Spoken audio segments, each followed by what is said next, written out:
যুক্তরাষ্ট্রে এবার আনুষ্ঠানিকভাবে নিষিদ্ধ হতে যাচ্ছে জনপ্রিয় অ্যাপ টিকটক। প্রথমে দেশটির আইন প্রণেতারা এটি নিষিদ্ধ করলেও এই সিদ্ধান্তের বিরুদ্ধে সুপ্রিম কোর্টের দ্বারস্থ হয় অ্যাপটির পরিচালনাকারীরা। তবে আদালত সর্বসম্মতিক্রমে নিষিদ্ধের পক্ষে রায় দিল এবার।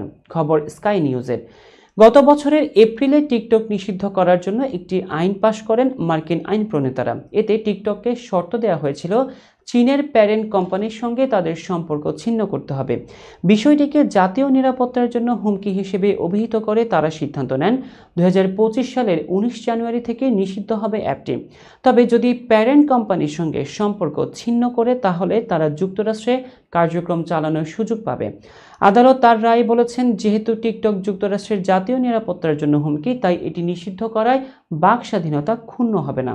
বিশেষজ্ঞরা অবশ্য বলছেন, যাদের মোবাইল বা অন্যান্য ডিভাইসে অ্যাপটি ইতিমধ্যে ডাউনলোড করা আছে তারা এটি আপাতত ব্যবহার করতে পারবেন, কিন্তু নিষেধাজ্ঞার কারণে নতুন করে কেউ আর অ্যাপ ডাউনলোড কিংবা আপডেট করতে পারবেন না।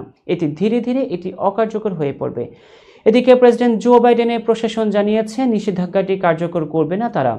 এর বদলে বিষয়টি ট্রাম্প প্রশাসনের উপর ছেড়ে দেওয়া হবে। উল্লেখ্য, 170 মিলিয়ন টিকটক ব্যবহারকারী রয়েছেন যুক্তরাষ্ট্রে।